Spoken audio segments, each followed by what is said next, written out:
Hello, welcome back to Aetheral Space 11.43. The king is dead. We are back. Long live the king. What's that from? It's just a saying. I don't think it's from anything specifically, or at least I couldn't tell you. I feel like it's from Game of Thrones. It's not from Game of Thrones, I can tell you right fucking now. It's older than Game of Thrones. Oh, then I have no idea. I don't think they even say it in Game of Thrones. The king is dead? Yeah, they do, in like the first... Yeah, but the saying is the king is dead, long live the king. Yeah, of course they say the king is dead, because the king dies in it. Spoilers. Yeah, but then long live the king, and then they look at like who the new king is. You're making that up, that didn't happen. Right down the They didn't comically go, the king is dead, and everyone turns to Joffrey. They go, long live the king. And he's like, thank you. Alright. Atoy Muzazi stood in the darkness of the woods, shadows pressing in on every side. It was as if every crevice and crack was filled with peering eyes, watching him, waiting. An involuntary shudder ran down his spine. Well, if they were waiting, then this was certainly what they were waiting for. With a hand made steady only through great effort, Atoy Muzazi tapped the communicator in his ear. "Atoy Muzazi to Tartarus command," he said, voice hoarse but as clear as he could make it. There was no reply. That wasn't exactly surprising. From what Akalaim had said, the Tartarus was experiencing troubles of its own. Still, the quiet buzz on the other end confirmed he had a connection, and so he would speak. Doesn't he have Akalaima with him? No, he'd sent her off with Morgan. Oh, okay. What else was there? He tried to say it once, but the words stuck in his mouth, and he had to clear his throat. The second time, the message went through loud and clear. This is Atoy talking, right? Yeah. "Battlefield report," he whispered. "The Supreme is dead." Those words echoed through the waiting woods, but if anything, the shadows seemed to grow only darker in response. Atoy Muzazi let his arm fall to his side, and a moment later let himself fall to the floor. Finally, he was spent. You love the double finalies. I do. That's the tan special. You go to a restaurant, you say, "Can I have the tan special, please?" And they go, finally. And then they give you your food. The Supreme is dead. Those 4 words rang out across the bridge of the Tartarus, but went unheard over the rhapsody of noise already consuming it. There was so much going on, after all. The cold harvest engine had sustained critical damage. They were desperately trying to get the power back on across the entire ship with the reserves. Special officers were almost rioting at the pod bay. The Supreme Heir was missing. Half a dozen crises were unfolding all at once. So it was no surprise that Atoy Muzazi's words went unheard, just as it was no surprise that nobody saw a dainty finger reach out and flick an innocuous switch on the console. The fucking finger of the goddamn shepherdess, I'm sure. Those words had been intended for command only, but with that flick of a switch, they were rerouted to a different communication channel entirely. With that flick of a switch, they were rerouted to everyone. We do a little bit of trolling. The Supreme is dead. The words boomed across the pod bay, over the crowds of arguing and fighting special officers, and, as if a switch had been flicked in their brains as well, each and every one of them stopped. Countless eyes stared up at the intercom as if it was something alien, something dangerous. You could have heard a pin drop. Security were just as awestruck. One security officer stopped in the middle of slapping Neverwire cuffs on a particularly rowdy pugnant's wrists. Trembling violently, the 2 of them looked up at the intercom as well. "What?" Like the fucking Chris Pratt. Yeah. "The Supreme is dead." Winston looked up from the makeshift command table. They'd been trying to get the holograms back on, blinking rapidly. Had he heard that right? That was Atoy's voice speaking, wasn't it?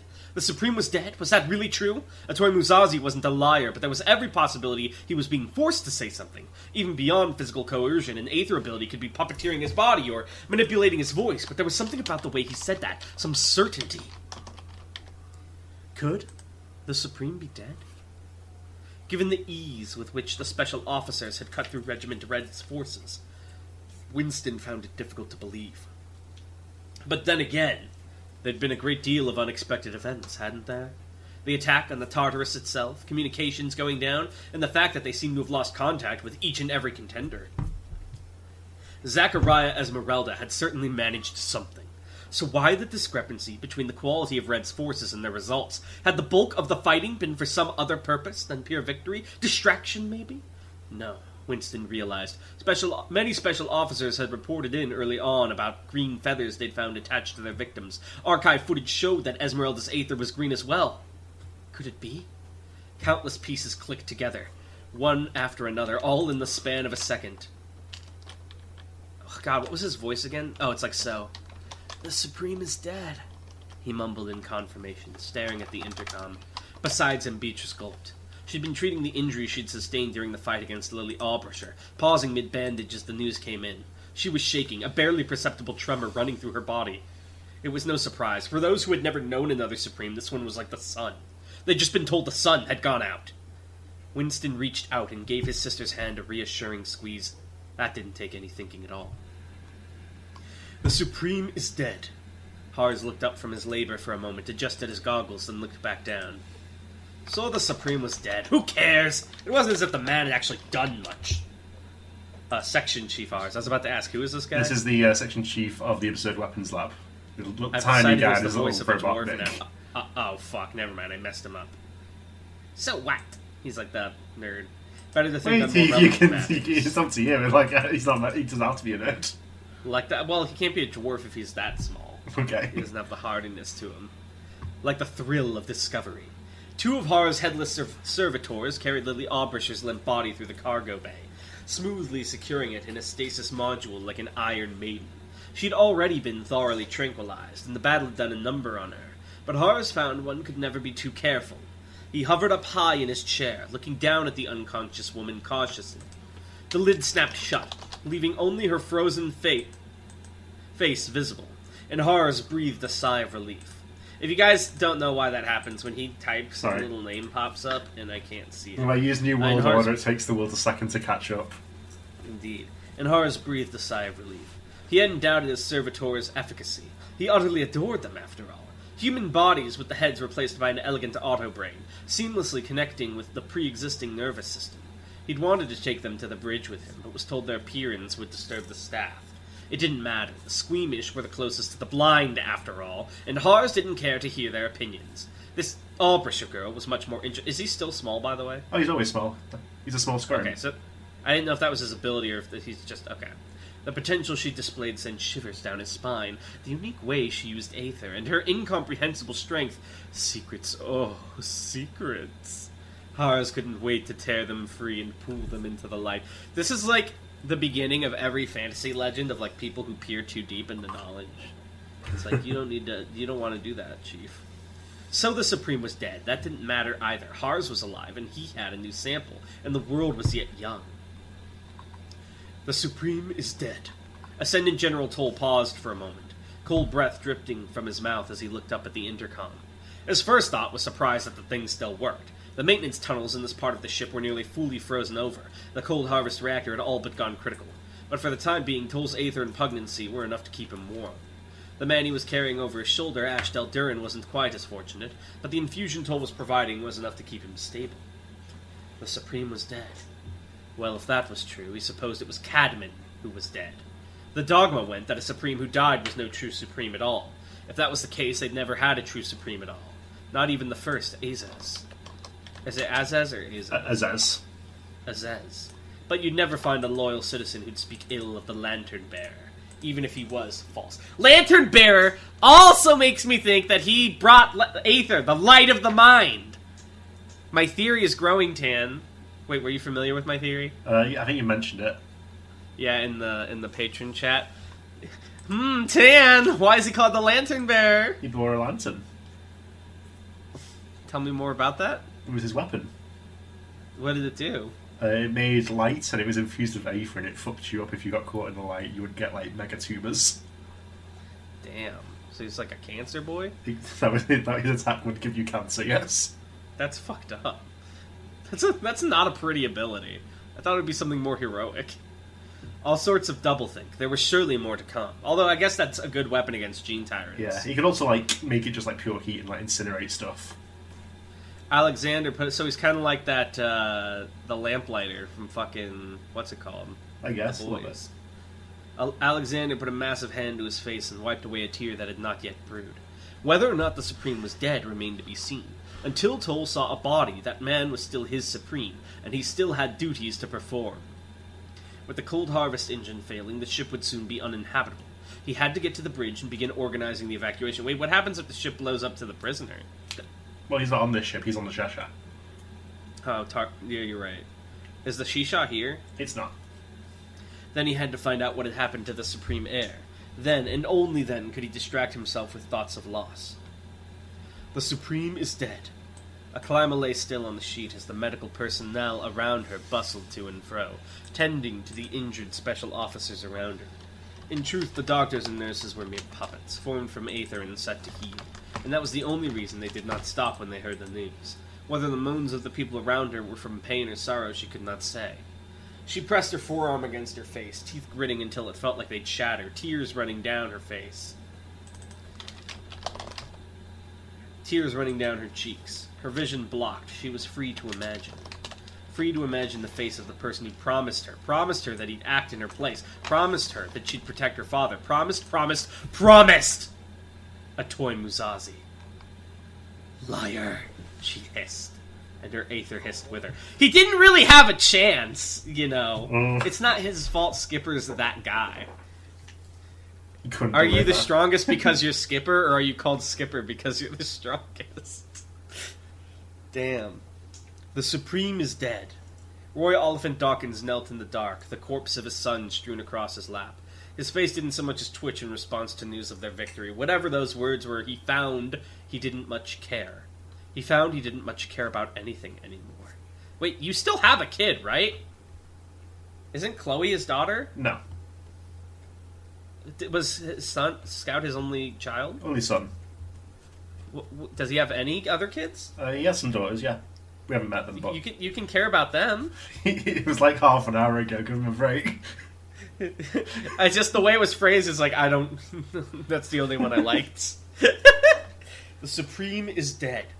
High in the sky, just beneath the barrier that surely would have destroyed it, hung a palace of strings, silhouetted by the pink-tinged moon. It had just been the site of a brief but fierce battle. Blood coated the string-woven spires. Parts of the string-woven floor were already collapsing down to the planet below. The string-woven battlements were slowly but surely losing their form. All in all, the structure would not last the next couple of minutes, but that was no trouble. It had already fulfilled its purpose anyway. The corpse of the Hellhound swung suspended from a bundle of strings on the palace's underside. His chassis had been beaten into a mess of warped metal, its original function barely recognizable.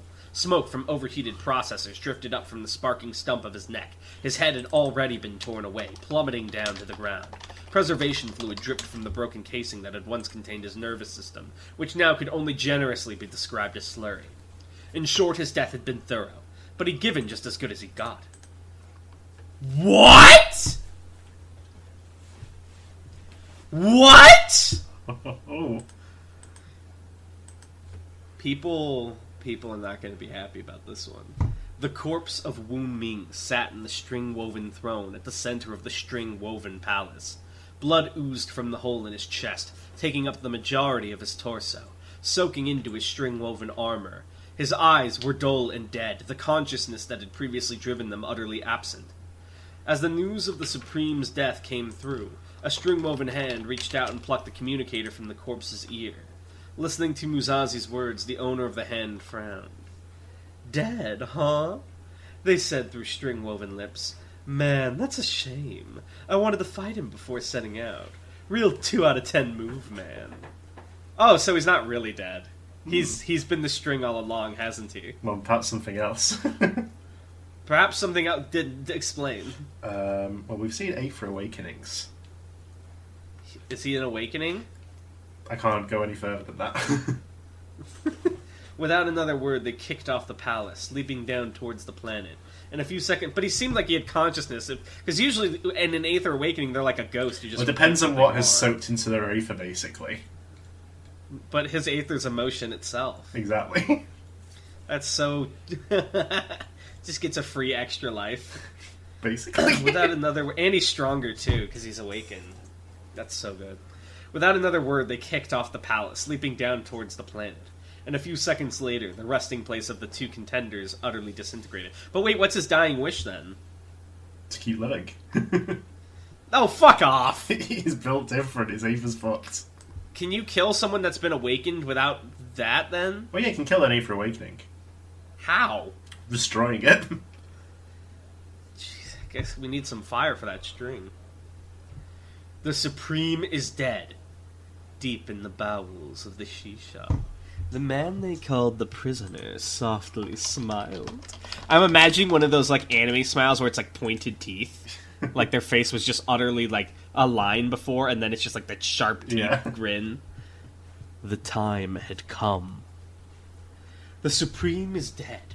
Absurdity. The Supreme is dead. The Supreme is dead. The Supreme is dead. Impossibility. God is dead. God dead. God is dead. God died. God! God! God! God! God! God! God! God! God! God! God! God! Avaman screamed. Purple Aether arose in an inferno as the crater around him was blown apart by the sheer force of the release. Chunks of rock and metal flying in every direction. The barrier of wind around him surged outwards as well, currents twisting and turning until they formed a vortex of invisible blades, slicing apart everything in the vicinity. Even so, over the raging winds and the burning flames, Avaman's scream reigned. This is your god, the scientists had said, showing him the first image of the Supreme. You were created to help this man. You are to be his worthy opponent. Dead, dead, dead, dead, dead! The first time he tried to kill God to make God happy, the end result had been obvious. The young child collapsed on the floor, utterly defeated in the span of a few seconds. God flicked a finger, dispelling the construct that had made short work of him. Boring, God had muttered, turning away. Failure, failure, failure, failure, failure! His fingers wrapped around Skipper's throat, holding that wretched life in his hand.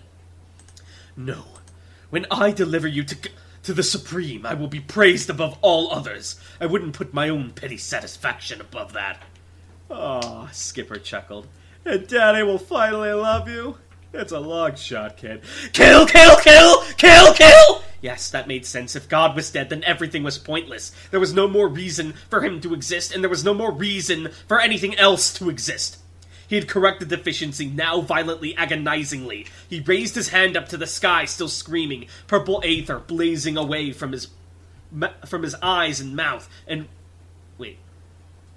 Yes. From his eyes and mouth, and raised his hand. Yes. What was that? Sorry, I got lost for a second, because I was, like, Lost reading in from the the very sauce. bottom of the page. No. Take my body, he willed to whatever might have been listening. Take my heart, take everything! Just make them all go away! He wrenched his hand as if to twist the sky itself. An aether beyond his means began to scour his body. Cracks spread over his skin as if it was porcelain, and blood began to pour from his eyes. The scream erupting from his throat rose in pitch and warped until it was something inhuman, something unearthly, echoing over the surface of this damned planet.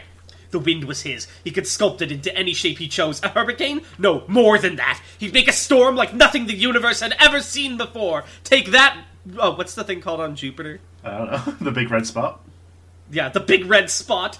A beast of the end that would wipe all life from this planet. It would self-perpetuate, going further and further, until nothing could ever exist here again. An eternal gravestone for the perfect being. Yes, he could do it. He would do it. All around him, the storm began to expand, purple aether flashing deep within it like lightning, layers upon layers of wind, each slashing at random, able to dissect any matter to such a degree that survival was nigh impossible. But that was not enough! That was not enough! Survival had to be fully impossible! The world that had murdered God had no reason to... Pain.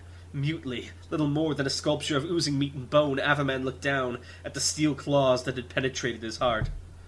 Oh, he said. That's... Ruth Blaine panted for breath, pain pulsing throughout her body. Cuts and gashes covered her form, blood from her forehead dribbling down and getting in her eyes. The arm with which she'd impaled the first contender was the only steady thing about her.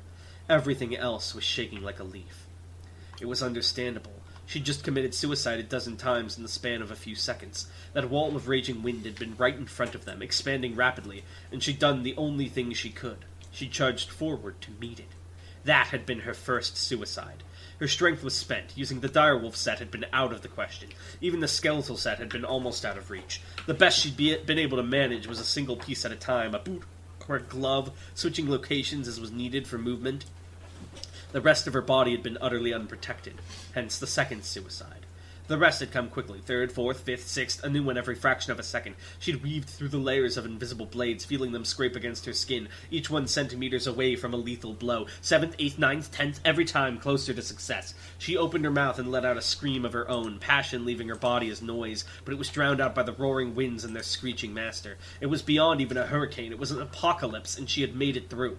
But it had taken everything she had. So she stood there, claws rammed through the heart of the first contender, hoping beyond hope that this was it. You'd expect destroying the heart to kill someone, but Ruth had seen too much to assume that. He could undergo some kind of Aether awakening, or maybe he had some other ability that would keep him going for ages, or maybe he was just a monster. 1 second passed. 2 seconds passed. 3 seconds passed. Blood dripped from Ruth's claws, and Avaman opened his mouth, maybe to say something else. But then slowly he fell backwards and lay still on the floor. His eyes stared sightlessly, his breathing ceased. He did not so much as twitch. He was done. He was dead. Ruth didn't have time to breathe another sigh of relief. She was too busy falling over too, but that didn't surprise her. It made sense that she couldn't stand up any longer. After all, her legs had just been cut off. Oh my. Oh my. Oh my goodness. Alright. So, when did Wu Ming tell us about how he first unlocked Aether as a child? He would have been like, well, I don't want to get too big into Wu Ming backstory because that's something I want to keep always ambiguous. But he would have been very young, 2 or 3. Wow. Was it this big emotionally plot relevant moment, or was it a Victorian Ward moment where you just got mad at baseball? It would have been even easier than that. he threw a tantrum when he didn't get a treat at Walmart, and then Rainbow. It would not necessarily even mean even a strong emotion.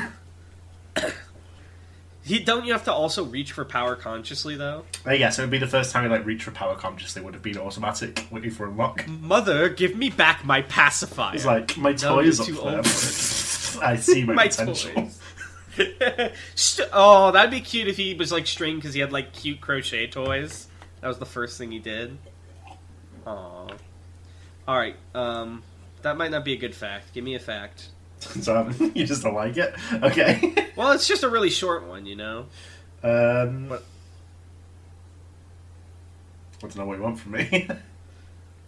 What was Elysium Fields like before it was abandoned? It was previously the Gene Tyrant's, it was the Gene Tyrant retreat. One Gene Tyrant was always very paranoid about a slave rebellion, so he created that place, the Lotus. It's I'll make it so they can't get me here. But before it could be completed, the revolutions happened. They'd meet there for the quarterly wartime retreat. War crime retreat. Oh, no, it was just for him. No other Gene Tyrants invited, thank you. Which Gene Tyrant made it? You want me to fucking name him right now? Yeah. Give me 1 sec.